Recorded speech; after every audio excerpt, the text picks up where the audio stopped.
pas de dire c'est jamais arrivé. On voit des choses qui n'arrivaient pas avant et qui arrivent maintenant. Avant, sur 5 années, on avait 4 bonnes années de récolte. Et il y avait une année qui décrochait pour une raison ou une autre, souvent climatique. Actuellement, sur les 5 dernières années, on n'en a eu aucune de bonne. Montre la distribution de l'anomalie de température pendant l'été dans l'hémisphère nord entre 1951 et 1980. Voilà ce que ça veut dire. Si un été correspond aux normales saisonnières, il va se retrouver au milieu de cette courbe. Si un été est plus chaud en moyenne, il va se retrouver de ce côté. Un thermomètre qui dépasse la barre des 45 degrés, c'est une première dans l'Hexagone depuis la mise en place des mesures de température au début des années 1900. Expliquer le phénomène observé en septembre 2015. La tempête du siècle, toute une région plongée dans le sable. 12 morts, des centaines de patients en détresse respiratoire. Et des avions cloués au sol comme ici en Jordanie, submergés par une impressionnante vague de poussière.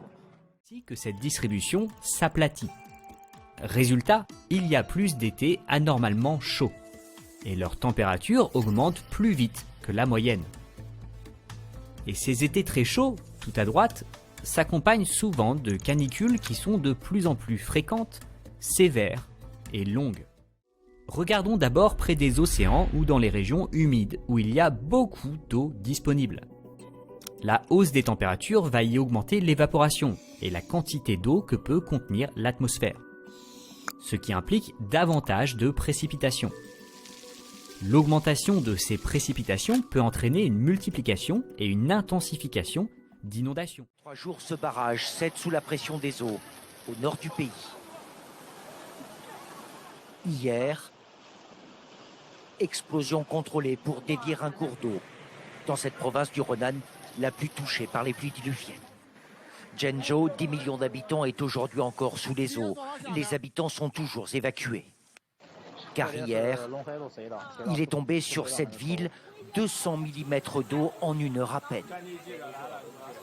Un véritable déluge qui a pris tout le monde de court.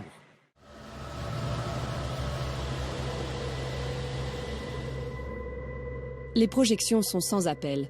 Ce genre d'événement météorologique extrême va se multiplier à cause du dérèglement climatique. Les pompiers veulent donc y être préparés. Un nouveau pic de crue de l'Elbe est attendu dans la région de Magdebourg, où ont été tournées ces images et où une digue à la confluence de l'Elbe et de la rivière Saale a cédé ce dimanche. 150. Par contre, les conséquences sur les périodes où les régions sèches seront opposées. L'évaporation va certes augmenter, mais vu la faible quantité d'eau disponible, cette eau qui s'évapore ne sera pas suffisante pour former des nuages et induire des précipitations. Ce qui provoquera une aridification de ces zones et de ces périodes sèches. Dans le sud-ouest de l'Iran, de violentes manifestations pour dénoncer la pénurie d'eau secouent la province du Khouzestan. Les protestations durent depuis plusieurs jours. La tension est forte avec les forces de l'ordre. Des coupures dans l'approvisionnement qui provoquent la colère. Sur ces images tournées mercredi dernier dans le rue d'Aïn Benyan, en banlieue ouest de la capitale. Nous sommes sans eau depuis des mois.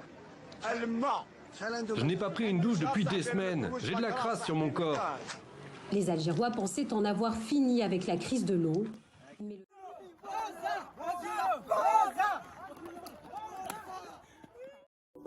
Le jet stream, c'est un courant d'altitude, c'est-à-dire des vents qui circulent d'ouest en est à environ 10 km au-dessus de nos têtes.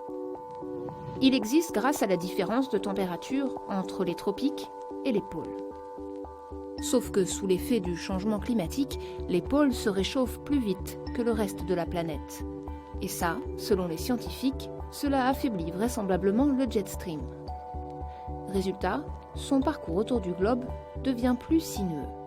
Ça a toujours existé, sauf que avec le changement climatique, on va avoir justement des remontées d'air chaud qui vont aller à de plus hautes latitudes et des descentes d'air froid qui vont descendre plus proche de l'équateur, ce qui accentue en fait ces contrastes thermiques. En février et mars 2021, ces ondulations permettent à l'air du sud de monter jusqu'en Europe.